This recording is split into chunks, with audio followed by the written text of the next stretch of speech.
Hello, I'm Roy Masters, and I have a bright and cheerful audience here this evening. There aren't many of them. We'll have to make do with what we've got. But they're all here for one reason, and they want to understand more about life, and they think I can give it to them. Yeah, some thought that is. But for some strange reason, they think I can give them the answers. They've been listening to my radio program and perhaps watching my TV show, and they're starting to wake up. And we're going to continue the process this evening, and we're going to continue the process by means of dialogue. And if they just don't sit there like a bunch of dummies, we'll have an interesting evening. I know that, how many single people we got here this evening? See, and then you have problems with being single, right, don't you? And then you think being single, well, then you look for a man or woman to be married to, then you got problems with marriage. You know, you can't win for losing. And now, are there any couples here this evening that would like to bring up any problems? Any couples here that would like to bring up a problem? I mean, surely, if there's a couple here that has a problem, one of you is going to blame the other. Is anybody here blames their partner for their troubles? You do. Let's have it. Okay, give it the best you got. I feel that Go ahead, you just talk to me. okay, because I feel that not only do I blame, but I feel that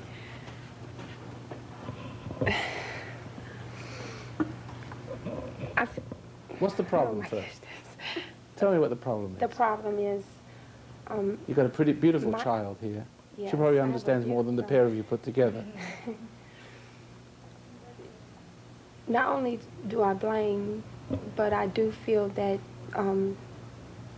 he's wrong. I mean, I don't blame to make an excuse. But tell me what he does. I'm not. Wait, say it again.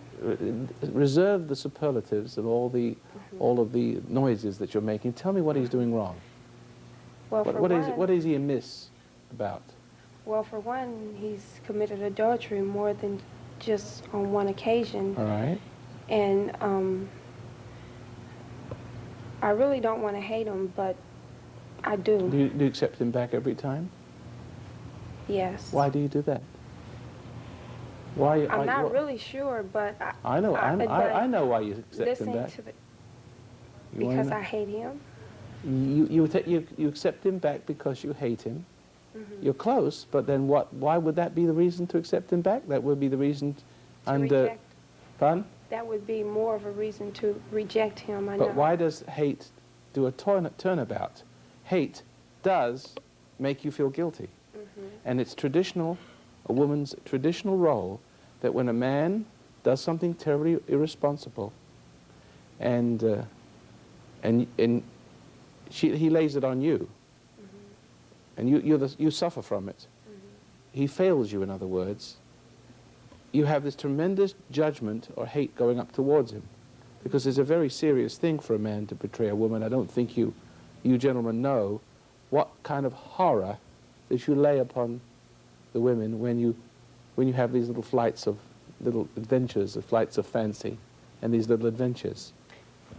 But the guilt makes you think that you are responsible to keep the family together, like you did something wrong. You take the blame, don't you? Yes, because.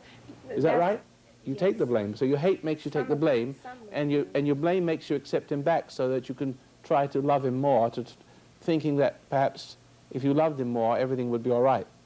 It makes you think you haven't loved him enough, and then if you do take the blame for his sins, then the only logical conclusion is that you have to try to cure him, to save him from his sins, that more love will save him, and perhaps if you loved him more, he wouldn't commit adultery. That's not the answer. Well, see, his excuse for doing what he does, he says because I nag him, but I will say, I don't feel that he doesn't like to, well, let me ask you this first. Isn't it very important to communicate with one another? Isn't that a good thing? Yeah, but where did that come in? That came in from left field all of a sudden. We were just making great guns there for a little while. Yes. Okay. he Yeah, says he's supposed to communicate fidelity. He's supposed to communicate loyalty. Okay, He's supposed to communicate love. That's communication. If you have those qualities, you're communicating, aren't you? If you're using somebody, you're communicating, aren't you? Can't a person feel that you're using them to fulfill your own ego selfishness? Sure. Gratify, you're just being used as an object of lust or gratification. Woman knows that. See? And so that's a communication. There's a wordless communication. Do you love someone? Then you don't use them. You don't abuse them. You don't betray them. And then I always suffer with whatever they got. He gives it to me, and he suffers with nothing. He's never sick. I'm always sick. Yeah, well, see, because I mean, I know that's the reason why you're sick is mean. because you take the guilt, and you relieve him from it. And you free him to be more of an irresponsible animal. When you free a person from guilt, you're playing God. You don't realize you're being tricked into playing like a God role. After all, you're taking the blame on yourself, aren't you? Did not Jesus take the sins of the world upon himself? See? That could become a sort of a martyrdom type of thing. I've seen a lot of women... It's psychological, that I feel bad. It's almost like you enjoy the stomach suffering because you... But I don't enjoy the suffering. I know, but it can happen that you can become a sort of martyr if this sort of thing continues. It's the foundation of martyrdom. I know. Whose responsibility is it for him to be a man and to make a man out of him? Is it yours? You think? Well, then why are you trying to? Why do you feel guilty for what he does wrong? I mean, is he your creation? No.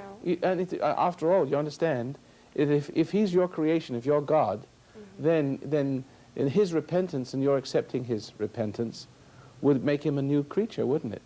But it doesn't. It renews the old one because you're not God. Don't you see? Your love only makes him more of an animal. So in a sense, part of his trouble lies in your love, your confounded love. Your love, you don't have love. You have a love that comes out of hate. And that makes you feel guilty. See, the hate that you feel separates you from what love is. It changes the course of the events in your relationship between them. Because had you not hated him, different things would have transpired. You would have said, okay, you did this thing to me. I don't hate you for it. I can see where you're coming from. You're just a pig. Yeah. Is that right? I see that you've got no future.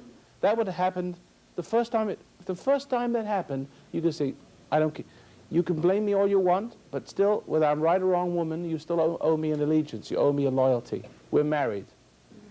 You can't build a house in a whirlwind. You can't build a relationship on unsteady ground of infidelity and betrayal. Can you? Can you build anything with betrayal? No. Can you build this country if everybody was betraying each other? But he says the reason why he did it in the first place is because he says what he says doesn't mean a damn tiddly toot. See? Never mind what he says. Do you know right from wrong? Yes. Did he do wrong? Yes. Whose fault is it? His. His. Regardless of what he says I did, it doesn't. You see, you're allowing yourself to get confused, aren't you? And that's upsetting you. He has these reasons, and see, he hasn't got your standard. But maybe your standard isn't pure either. Maybe you have possession as a standard. Women tend to be very possessive, don't they? They hold on to a man, and when they feel like they're losing him for some reason, they feel very insecure and empty, especially losing it to another woman. That's like a challenge. But what if you don't know if it's But you don't want him back. So you don't want to be challenged by all that stuff. I mean, if he's that kind of person, let him go. What are you trying to hang on to this for? Why do you hate him? He's a pathetic creature that he is.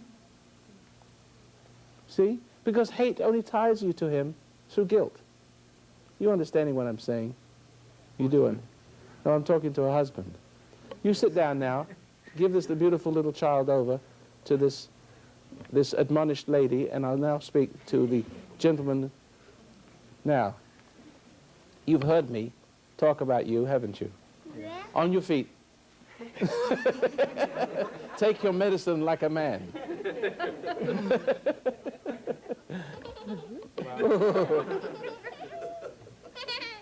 When you grow up, you'll find it isn't so funny.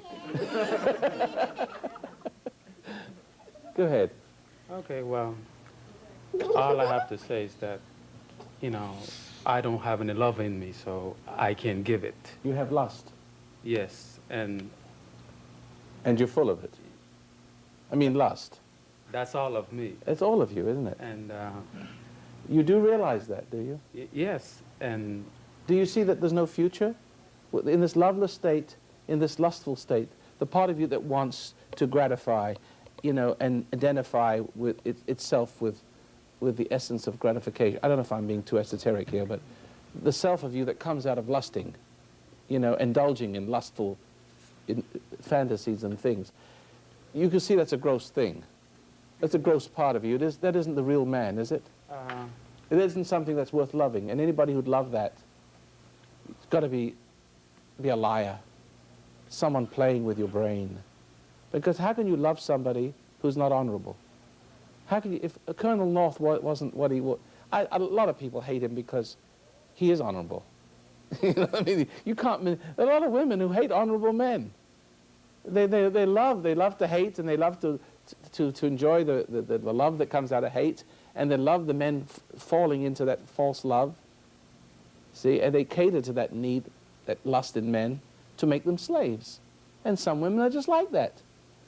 And they pretend this love, but they really have hate. Because the more you love a man like that, the more an object of contempt he's going to be. Because honestly, you can't love it. You're going to hate it, but out of hate comes this false love that sometimes is the only love that women know. Am I right? See, from the very beginning, it's the only love you've ever known, that one that came out of hate. The one that comes out of guilt, or whatever it comes out of when you hate. See? Am I making sense to you? Am I making sense? Good.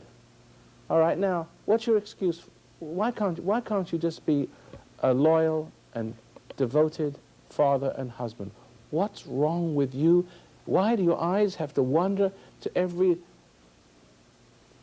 tart that wiggles her torso? well, Why do you need to do that? Look at this beautiful child. She's beautiful, aren't you? I see that all the time. I But mean, I don't have any control. for her sake, for her, do something for somebody else. Give up something. For instance, if you were living in very hard times, and you had this last crust of bread between you. I mean, there's one crust of bread. There's just enough for you and just enough for two of you. Who would you expect to sacrifice? I let them have it. You would you? Why would you do that? Well, because it is the right thing to do. It's the order of things, isn't it? In other words, you could sacrifice your own hunger. You could go hungry, and you could give your child. There are a lot of men that couldn't do that. There are a lot of men that are like lions. Leave the young'uns to the last, they can have the scraps, right? Right. Well, she understands that part anyway. See? You do have a little understanding of what it is. Then why can't you be a noble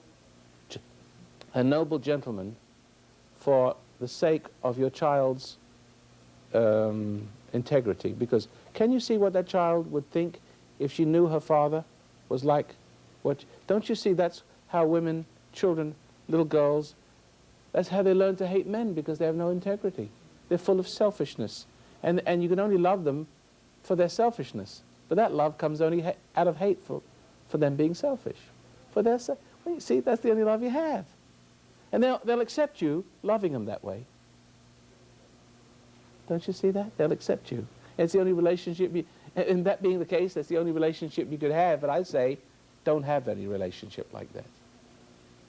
If a man, test a man. If you test him a little bit.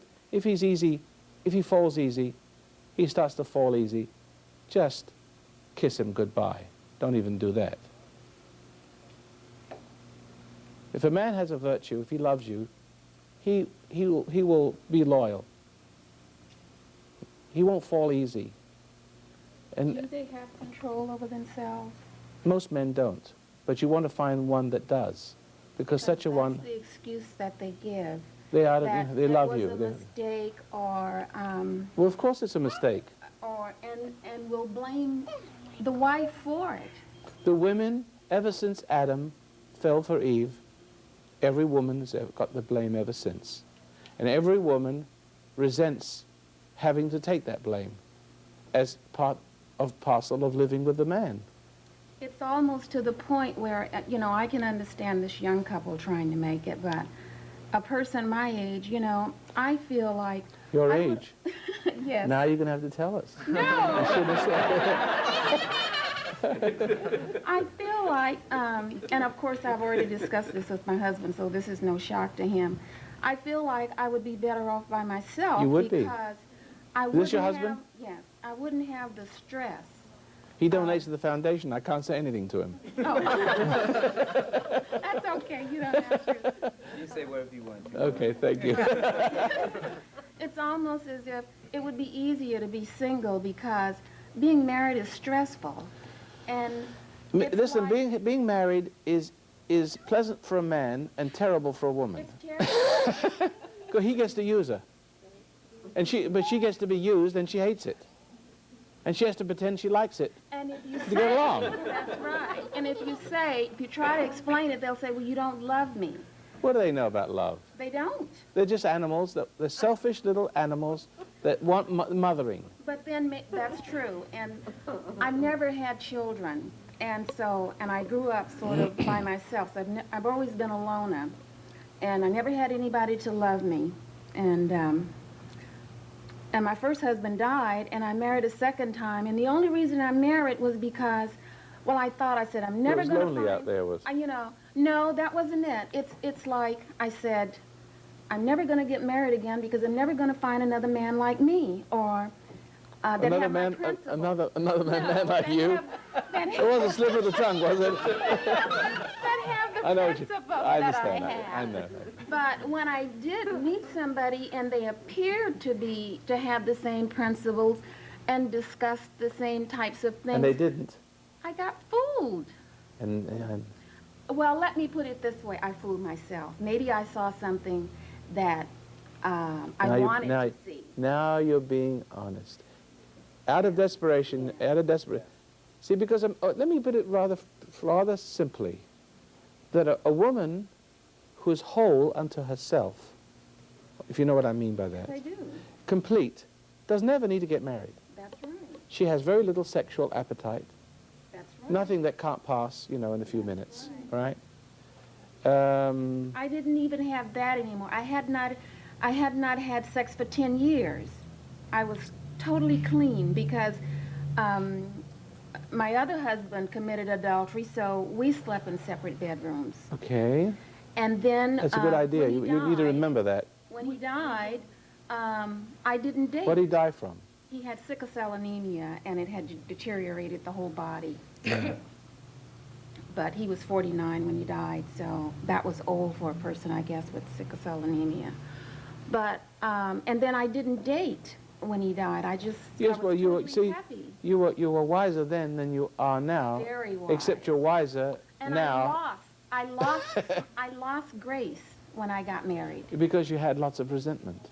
You started to build resentment Yes, again. that's true. You started to resent him because, after all, you were wiser. How long have you been listening to me? 20 years. I've been So meditating for about 18 years. So you should have known better. But Well, I but you didn't. agree. But see, there's a part of you that still has a need for a man. Yes. And that need for the man is still part of you that's not complete. And I have And you have to grown- learn your lesson from Yes, that. You have to. I In other words, have. there is no relationship between man and woman. For instance, Jesus Christ was a man. I'm sure he had the equipment, Yeah. you know. But the point is, he's absolutely in control of himself. And he loved women in a very profound way. And women loved him. So he had this prostitute that he helped. And she dried, he washed his feet with her tears and dried his feet with her hair and that sort of thing. I mean, she loved him. But it wasn't like a man and a woman. A woman loves a man, you know, because a woman has to prove to a man she loves him by putting out, if you'll pardon the expression. Yeah. See? And, you know, and so that's not love. Yeah. He loved her. He was the only one that loved her because he didn't use her. He brought her to himself.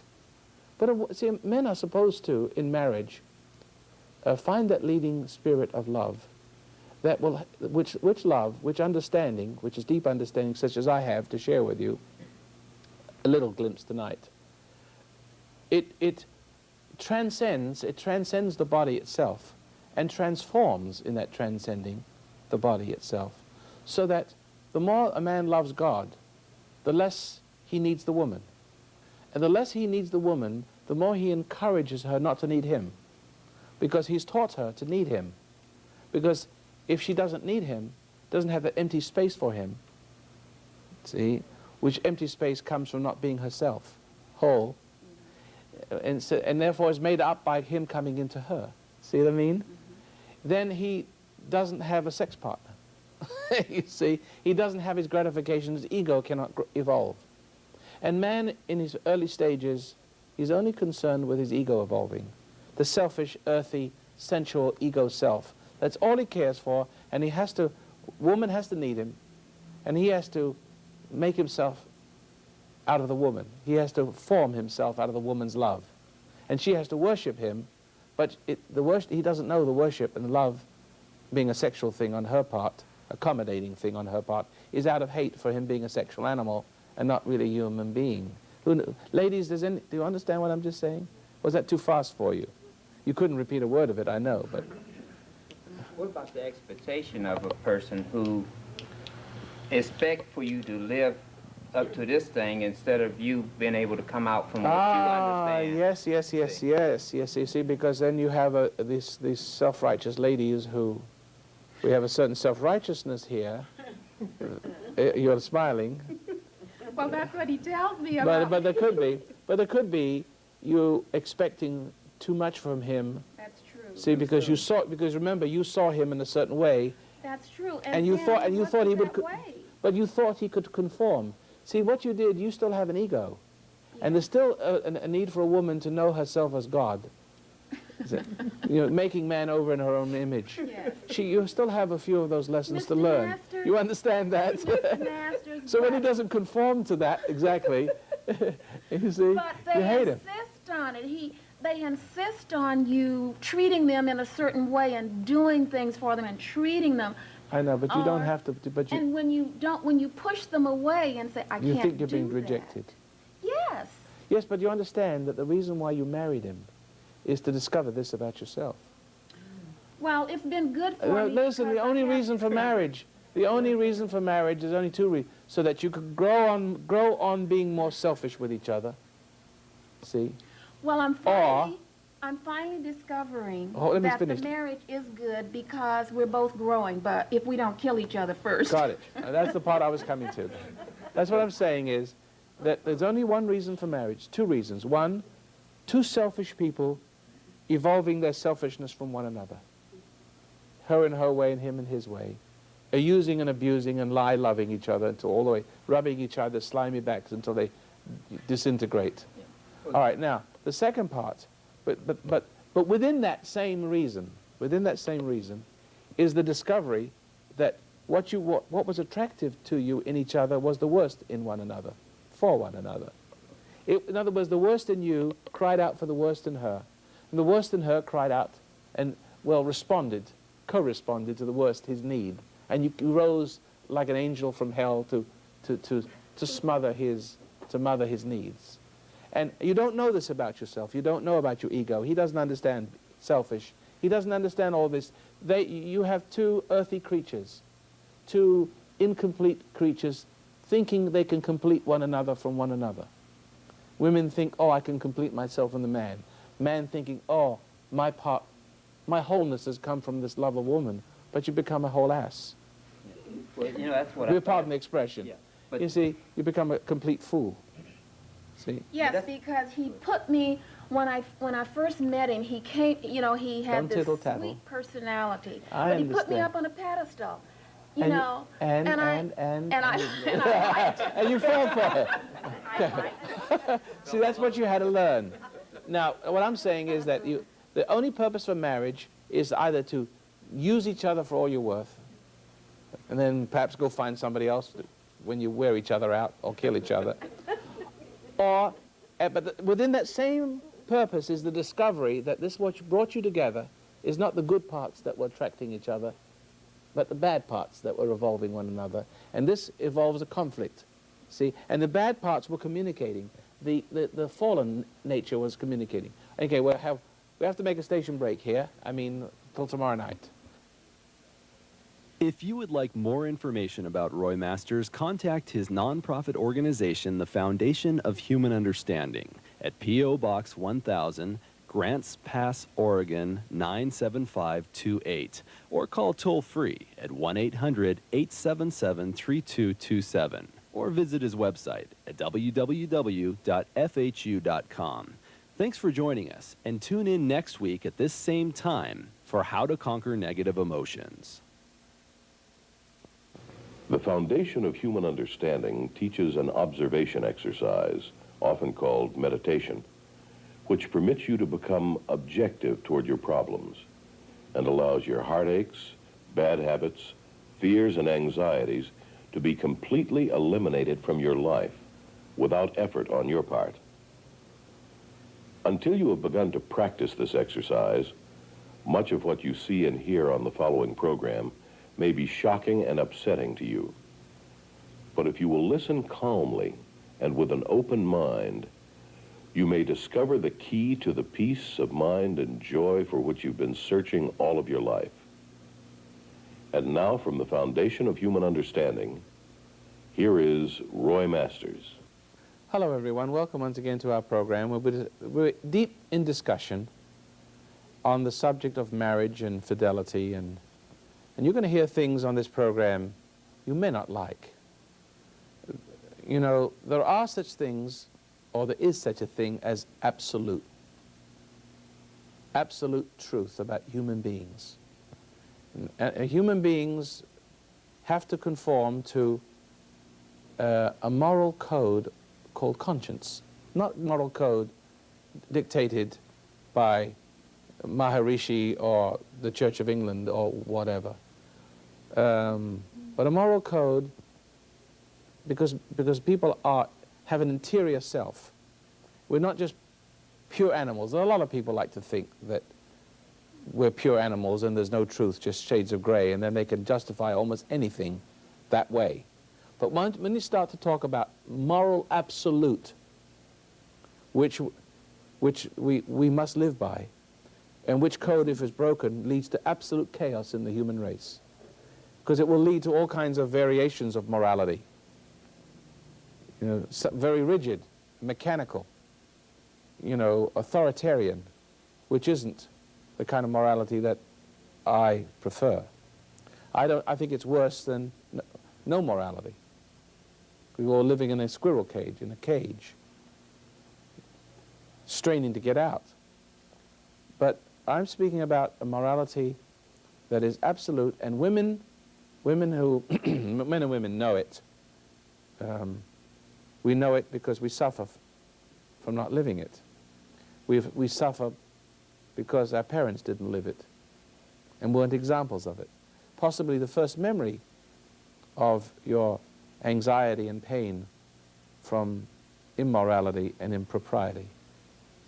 The failure of this absolute was in your father, where he failed to stand up to your mother.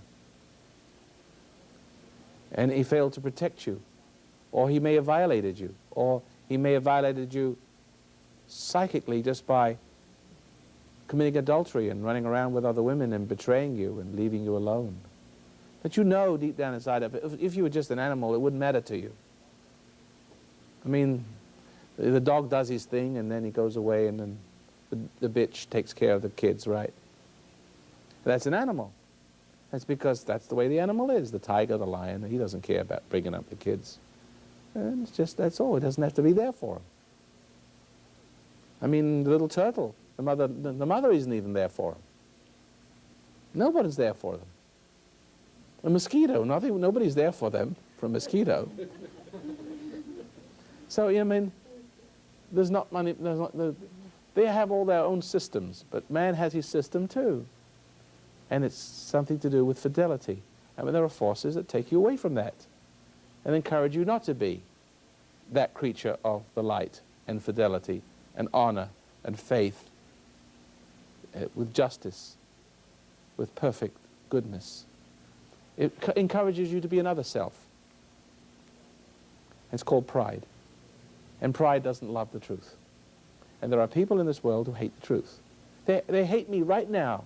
As I'm talking to you right now, there are people who are watching this television program that hate my guts. They're jumping up all over the place. This guy's crazy. Turn him off. Turn back on again. What else is he saying?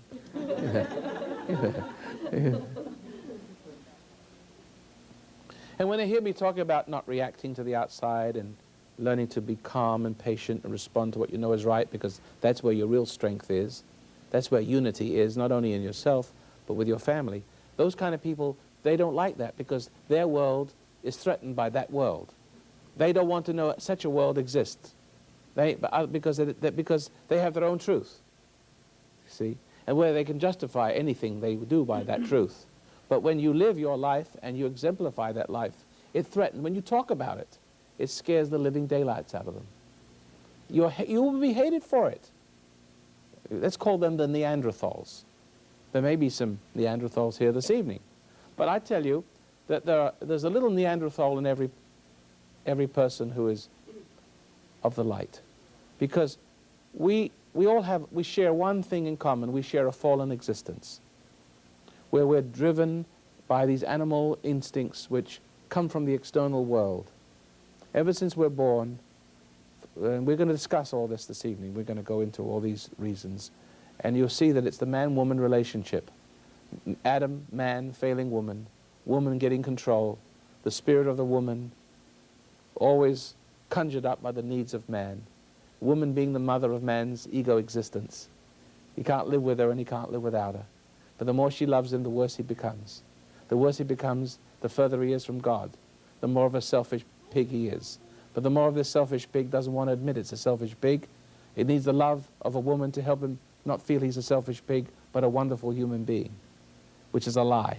Therefore, he lives on emotions and lies, and he's got to be emotionally connected to something outside that lies to him as it lies with him. And his whole identity, his whole infrastructure has come from this strange love, this sort of sickly, seductive love that he wants women to give, which is a total lie. And here's where we came in, where we left off last night, that last program, right? Now, there's a lady back here, right? Am I making sense? Yes. Good, thank you. I have a question in that you're talking. I've been a man-eater all my life. Is that your name, Anita? No, no, but my name's Patricia. Okay. And I relate very clearly with what you're sharing tonight and the horror of marriage and the horror of what comes out of the woman hating the man so much. Well, why does she hate the man? Isn't it for those reasons I just expounded upon? Absolutely, for the failure. For the failure of him to be noble and honorable and loving her, just sort of trying to assimilate her something in her, right? Right. And meanwhile, you assimilate something in him. Yeah. And you get the better of the deal. Yes. You get the power, at least. You get the power. And that you're not happy with. And the thing inside you gets so big and it gets so hungry that its appetite gets so large that you just can't hardly satisfy The more it. you want, the more you bigger need. it gets, and the more you And the need more to frustrated you are satisfy for having, and the frustrated for not having. Right. It doesn't make much difference. Is that right, ladies? Do you all feel the same thing? I'm sure that all of you who have goodness in you, have a yearning for goodness, feel the conflict between what you have been devouring, or if you're being devoured, trying to devour. It's whatever you're filling with is not compatible with your interior essence, is it? It's not really compatible with what you're meant to be. That brings me to my question. Recently, I gave up a relationship with a man, and it's been a firm commitment, and I've not wanted to go back on that. But it wasn't a wholesome relationship with him. No, it was not. For the more reason you should give it up. Right, and I'm not really. It was a user definitely relationship, use, right? Definitely. You let him use you, and you get to use him. Exactly. Is that right? Usually satisfying, useful You get the situation. security money, and he gets to use your body. Right. such a deal, but What a deal. but you both get the short end. It's a good deal. Okay, I want to get to my question in You that. got the money. Okay, the question is, you give up the relationship, you start becoming this decent person and looking for the appropriate Yeah, satisfaction. but the men don't look at you then. The men don't want you when you're Oh, decent. no, they don't. They really don't. The average man, the average nerd, doesn't want a good woman. He wants a woman to make him feel good. Right. But a woman that makes him feel good and understands this selfish need cannot be a good woman, because a good woman will make him embarrassed. A woman would not play the game. She would love him for the virtue that he had, but the man in that stage doesn't have virtue. He has this beast that he needs completing. And the only one who will play the game with him is a woman who also needs completing through the failure of men. Because you see, she completes her hate. The more she loves him, the more she gets to hate him. Who understands that? Gentlemen, did you know, I have to say this, right, look right in the tube. Come closer. Focus in. Do you know that the women who love you, they're only lying to you? I mean, I know you're convinced, and it's very, very convincing. But the woman that loves you is lying to you. And you know, when you say you love her, you know you don't love her. You're just very excited about that bod. You think, because you're in love with every girl that's near. Basically, everyone that offers herself for use, you're in love with that. And so, what you have to realize, and this is a very difficult thing to understand, that women love out of a need to get even. Who understood that? In other words, they know when they love men that that love is going to ruin them. And they can hate the ruination because they're addicted to hating ruined men. Because the first man that they ever knew that was a ruined man was their father. And they learned to hate then. That's the first feeling they ever had, was hate. And that feeling is what is their existence. They have to feed that hate self because that's all they are. So when they love out of an emptiness. And they fill this emptiness by loving you in a way that makes you fall. Because when you become less, she feels more.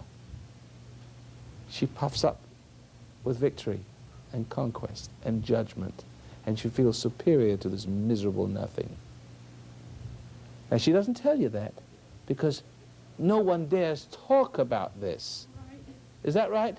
Ladies? Yeah. Now, ladies, all together, when I say 1, 2, 3, how many people agree? 1, 2, 3. Yes. Oh, good. I thought for a moment you're going to let me down. I'm trying to make this as light as possible. Now, can we continue with that? Yes, it can be pretty disgusting, but the question I want to raise is, after you start on this path towards becoming a better woman, you're giving up sex, you're giving up the relationships, even though part of you still maybe even mourns that or grieves the loss of that. I'll find myself in a discussion with someone that's purely... Well, hold it right there. There's a part of you, when you start to being a better person, it means you give up allowing yourself to be used. Let's go over it so we don't forget. We lose the trail, it gets cold. You give up allowing yourself to be used so you could use. And when you use, what did you do? You just got certain advantage. You got security, money. You also get to, judge his miserable carcass and to fill yourself with his failing, You sort of drink him in, don't you? You just absorb him. You absorb, that's why you call yourself man-eater. Right? I literally ate him. Yes. Now, let me just swing myself over to this camera. Don't sit down because I'm using you wonderfully here. See, when men don't know that while they're indulging their fantasy and feeling great pleasure and feeling great uprush of love, see, and renewing themselves at the nectar of this female form, there's only illusion of being that's formed. In other words, they're involved in a lie. They feel like they're okay, that all's right with the world. They leave behind reality in the emotional excitement that they're a miserable, nothing human wreckage. But they feel now renewed in the idea that this is just the opposite. Now, while they're losing themselves in the woman's embrace, something flows out of them besides, you know what? It is life. And the woman's ego feeds on that like a vampire. And she gets bloated with his essence because while he's getting something out of it, she's getting something out of him. And he's losing his life to her, and he's becoming less. And he's become more of an animal, but less of a man. She's living off of his soul. She's living on what has become less. And where has the more gone to become less? It's in her. And she feels like this is clinging to her like flypaper. She feels like his life is clinging to her, and she's more of a man than he is. Is that right? Absolutely. She may even feel that she has his genitals. I'm not joking about that. Oh, you're not. I'm not joking about it. Is that right, ladies? There's a few people that's in this audience says, you may even feel like you have them. So when people talk about that she has his them, it's not joking.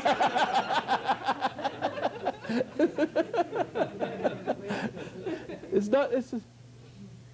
Now you can laugh if you want to, but if you want to know where your troubles are coming from, you're completing one another from one another and not from God. And each one is making oneself superior. Him in his way, his illusion, and she in reality, because in reality she's becoming the Loch Ness Monster. Absolutely, and the reason I want to sit down because it's not a comfortable thing to say. I ate a man, I eat men, but that's in fact what you do. You do. And you become so masculine yourself, you start responding sexually, even similar to a man, and he starts cooking. I mean, it's crazy. It's and catering to you. It's bad. I know. You become exchanged. You do. You become him. He becomes her. Your roles get confused, and pretty soon he's dressing up and walking out in the corner looking for the boys. And you're resenting him more and more while he's doing that. It happens. And so that you can build your hate on that. But the reason for my question, that's where I've been. I'm coming out of that through the meditation. Yes. What do you do about it when it starts to surface again? You can be in a conversation, a decent conversation with someone, and all of a sudden, this thing comes up. This animal comes out. Animal comes out, and you want to devour that person. And you don't even know him that well, but you want to just take him in and devour him, use him. What do you mean by that? Devour? Have sex with them or what? Have sex with him. I mean, to put it bluntly, See, a woman's need for sex has very little need for her natural need. Maybe once a month, and if it takes, once a year. See, that's about it for honestly. If you have two leopards in a cage, and they have at it. Well, she doesn't like him to come near him, but if he makes it, once is enough. Because if he tries to come near again once it takes, she'll bite his head off. See? So the woman's need for sex has very little to do with any need for sex at all. It's almost a masculine quality. After a while it becomes a masculine quality, and she's pursuing him. And he's become feminine, and she now starts to chase him. And he runs away. See? And she burns like... And he feels like the excitement of being chased.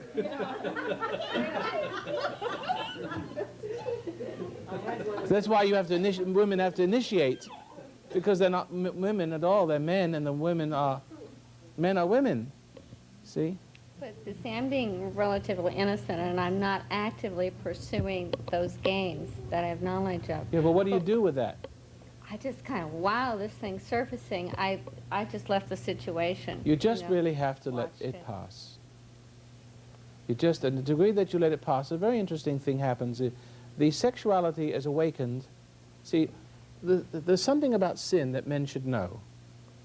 That in the perfect state, if you were ever to attain that, Hopefully, by the more love you have for your woman, the more you have fidelity, and the more you have consideration for her seasons, and not promote those seasons for your own gratification.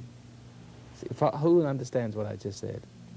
See, the more you let your own feelings pass, and just understand that, you know, that you love this woman, and you can't interfere with her too much, right? You can't overdo that. And because a woman senses when you're interfering with her too much, because then she feels interfered with and violated. See, is that right? So that more you have love, the more tamed your sexual appetite will be. It will take some. The mystery doesn't unfold itself very quickly.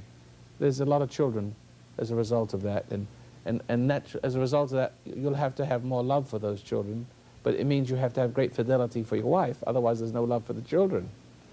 See, it begins with a wife and then extends to the children, right? But for the gentleman would appreciate this, because there's the sexuality of a man, and this may be difficult to buy, but if you meditate it long enough and you start to come to the light, you may, first of all, you may only hear it intellectually, and there's not much you can do it if you just but you can see it intellectually. You can still see it, but it may be far off from you to be able to do it. But you must stay the narrow course in order to eventually go beyond your sexuality, because it's through your sexuality that you're a slave of the woman. See? And the spirit of that woman, and through your lack of perfect integrity, which would take away all sexual desire completely, so that you can love like a Christ loves, in a sense that eventually your relationship, when you get to be about 50 or 60, that your relationship between your wife is on a much higher level than it was when you first were married. See, there's something else that has come through the transcending of the sexuality and the use. Something else has made a home in you, and is transmitting and communicating with a woman and leading her out of her sexual role. You're leading her out of being a female into being a woman. Now you remember, you know, there are different names for a woman. There's queen, there's prostitute, there's bitch, there's, I don't know, mother, witch, right? Slut, whore. There are different names for different levels of being a female. But the highest of all, of course, is woman. Because woman is a non-sexual being. But it's only when men, and let's go back to origins, because you're coming back to origins, so we have to look at origins. We have to look at the horizon. You can see where more and more sex leading you, more and more lust is leading you, more and more sensitivity, more gratified. You keep looking at women. You look at, and you're awakened. Your sexual desires are awakened, and then she sees that she's got you just by wiggling her form. She doesn't have to work, do a living. She doesn't do very much. All she has to do is shake a little bit, and she makes a living. She'd keep you a slave, and you buy her this and buy her that, because now she's got you by, if she has you by food, she has you by everything.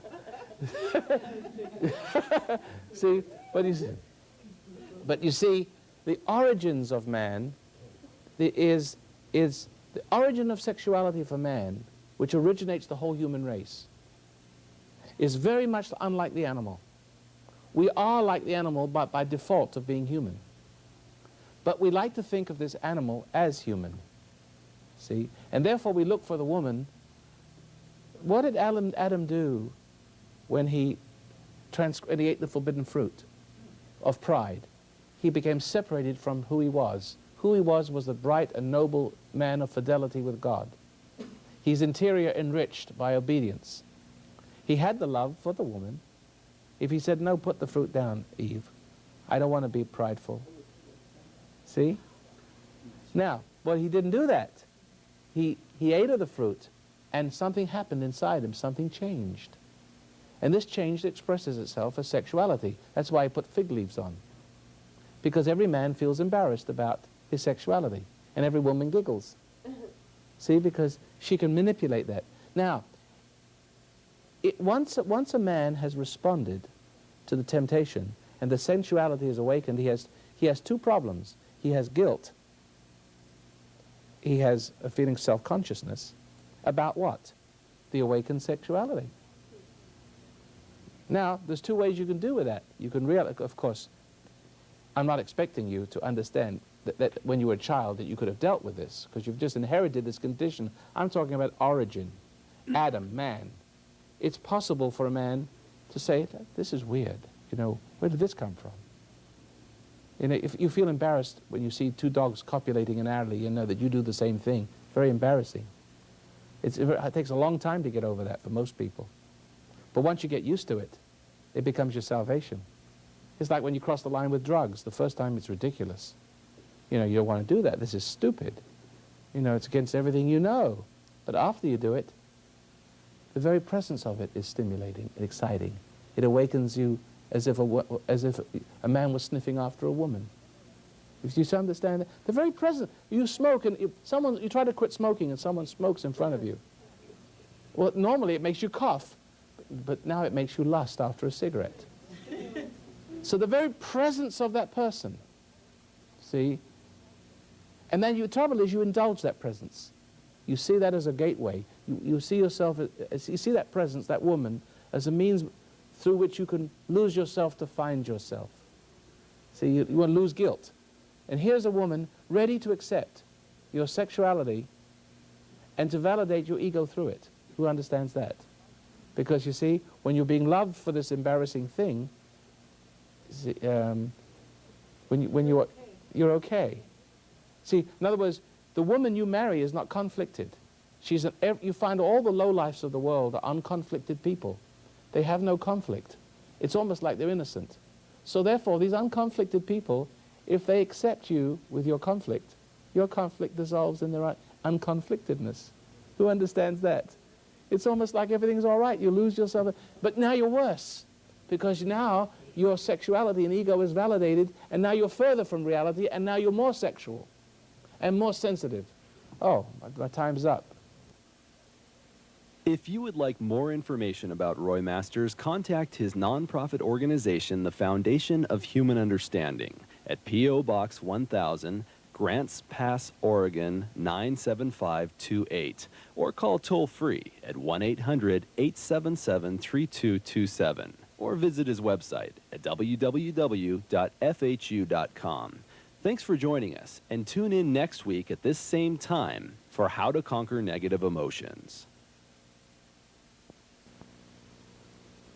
The Foundation of Human Understanding teaches an observation exercise, often called meditation, which permits you to become objective toward your problems and allows your heartaches, bad habits, fears, and anxieties to be completely eliminated from your life without effort on your part.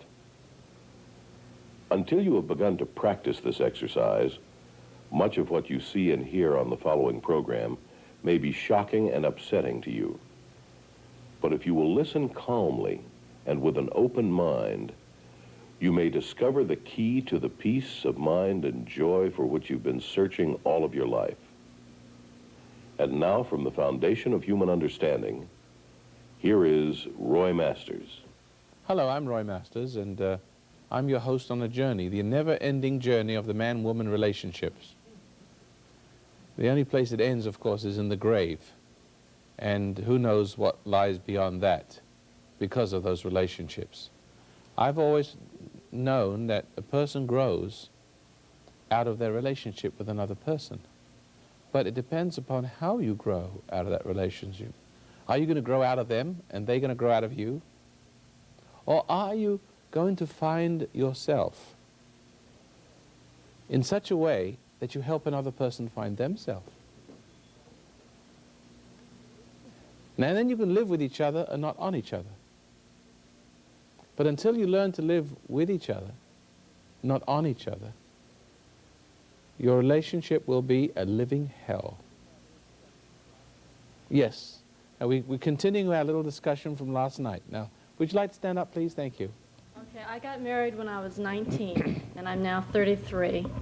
And I'm in a living hell, and I don't want to be married anymore. And I feel bad about that. No, and I feel bad about that. I don't have 2 girls, But you can't not be married anymore. Yeah, I know, but I don't want to be married. I mean, do you have a halfway decent man? No, I think he's working on it, yeah. Yeah, but then, thank your lucky stars, he's halfway decent. Are you halfway decent? Probably not. You know, I have to look at that. Why are you here? You think I'm Because- halfway decent? What? Say that again? You think I'm halfway decent? You? Yeah, I think you are. You think I'm telling the truth? Mm-hmm, I believe in you. It takes one to know one? Then in other words, if I'm halfway decent, and you can recognize I am, Yeah. then there's got to be something in you that's very similar. Like it takes one to know one. Okay. Okay, now you know yourself that this impulse to run, Which I do have. That's why I'm here. That's why I came tonight. but the impulse to run is not natural because I know that you're a decent person. And you have a sense of loyalty. After all, if anything you hate about a man, your husband, is a sense of disloyalty, right? Right. Not being a man, not being what he should be for you. So therefore, why should you have any lesser standard? After all, you hate him not being man, why would you not be a woman? And what makes you a woman is not just because you're pretty. Yeah. That's only part of it. But most of all is the internal beauty. It's loyalty. I mean, the children may love your husband. They may not feel the same way towards their daddy. Well, they adore him. They like him. They do, hey? Yeah, yeah, So they- he's I not a don't. bad guy. I mean, he's not all that bad, but you're not all that good either. Yeah. So why can't you? I mean, you're not perfect. No, And- I admit that. And you're well matched. If you want to know the truth, you're well matched. Yeah, I'm sure we are, but know, There's as much. I feel miserable. I know, but the answer, is the answer, I shouldn't put it in a question form, is the answer to go find another man? Or is the answer to not be married and have a tug of war between the hearts of the children, which mommy or daddy they should live with? Is that the answer? Or what is the answer? Why not, why not learn to be married in the right way? Yeah. Because isn't that what your marriage now, when you fell in love, I mean, you fell from love, really. It's an ego thing, wasn't it? You're caught up. Now you're old enough and wise enough to see where that love has led you. Nowhere. Yeah. Really? Nowhere. Okay. But the marriage has, the best part of the marriage is yet to come. You know where the best part of the marriage is when you hate each other. When you discover that love is a sham, that romance is nuts and stupid and deceptive, and that you're fooling yourself and you're fooling each other. You see? And that you're going the wrong way. And then you sit up and the pain of it wakens you up and say, well, what's life all about? But you see, the great mistake people make is to go off and look for another person, as if another person, might have what is missing. And it isn't. Because if you did that, if you have enough brains, you see the same person that got married to the one you're going to divorce is still going to be looking for the same person. It's going to be attracted to the same kind of person because you're not changed. Right. You can't help but attract to yourself the same kind of personality. See, because your ego isn't. Because the wrong in you is going to always attract the wrong in somebody else. It's always going to be drawn to it like a moth to a flame. And it's strong. It's the strongest part of you. And eventually, then the wrong in you attracts to the wrong in them. When you think you're in love, then, and then you nurture those. The wrong in you nurtures the wrong in him. The wrong in him cries out for more, and up comes more wrong in you to nurture more wrong in him. Well, I better get in touch with the right in me, or I'll kill him. Yeah. Because that's how I feel, and I know I'm you tired hate of him. feeling that. Yeah. Why do you hate? Why do you hate him? I resent him. What for? What do you hate him for? I think I hate him for the fact that I married him. I want to blame him for the fact that I got married to him so young. I don't think I'm letting go of that. In other words, you That's just part of it. feel like somehow. Like I got tricked into getting married. Yeah, well, it was a trick. It always is. The next one's going to be another trick. I don't want another man. I just want to be alone. Because you think it was going to make you happy. You thought it was going to make you happy, and it didn't. No. That's the trick. Is that right? That's a good trick. You thought you were going to get something, and you got. Right. But it's always that way, no matter what it is, riches, power, wealth. You're never happy with what you think what it's cracked up to be. Never. Because there's only one happiness, and you discover that it's not in each other, it's not in anything,